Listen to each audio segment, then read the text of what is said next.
Je suis Cecilia Braschi, responsable des expositions de l'Hôtel de Caumont Centre d'Art et commissaire de l'exposition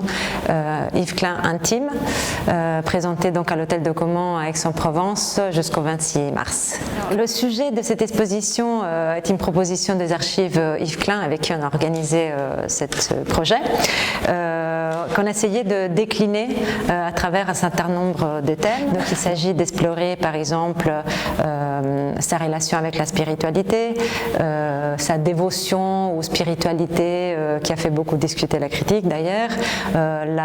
ses origines familiales, donc la relation avec ses parents peintres tous les deux, sa relation avec les modèles lorsqu'il travaille sur les anthropométries, donc les empreintes du corps humain sur la toile et la manière de travailler avec ses collaboratrices comme il les appelle,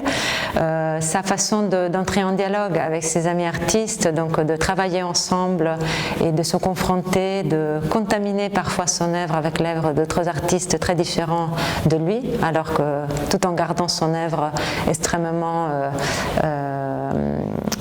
unitaire et bien solide dans sa démarche et dans son intention. Enfin, malgré tout, pour le grand public, pour Yves Klein, c'est le bleu, hein. Voilà, Yves Klein c'est les bleus, donc on ne sera pas déçus en venant à l'exposition parce qu'il y aura beaucoup de bleus, mais on essaye d'aller aussi un peu au-delà de ce bleu et voir tout ce qu'il y a, c'est un peu l'envers du décor de cette image qu'il a créée et qu'il a rendue mythique de son œuvre, et donc c'est pour ça que d'ailleurs l'exposition s'ouvre avec un monochrome troué, comme une invitation à aller creuser derrière ce bleu et découvrir l'homme derrière l'œuvre. Alors, la toile que l'on voit derrière vous, c'est l'empreinte de votre corps réalisée par Yves Klein. Je me suis enduite de peinture aux endroits prévus et Yves m'a traînée par les bras en décrivant une parabole qui ressemble à un plongeon. Et en terminant dans la partie basse, là, il s'est arrêté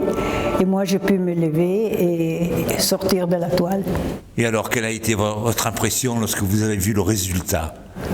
Je trouvais que c'était beau. À travers cette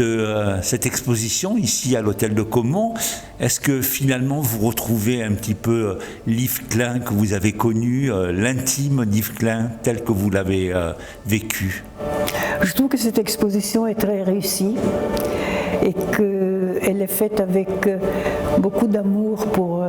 l'œuvre de Yves Klein. Donc le tout donne une sensation d'intimité très profonde avec son œuvre. Alors finalement, pour quelle raison retient-on de son œuvre finalement la couleur bleue? Déjà parce que lui-même il signait ses œuvres Yves les monochromes, donc il y avait une identification totale de la personne, de l'artiste à l'œuvre, donc forcément, enfin c'était son intention qu'on retienne le bleu avant tout. C'est un pigment qu'il a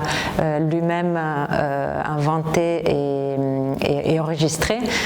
donc c'est vraiment quelque chose qu'il identifie de manière très forte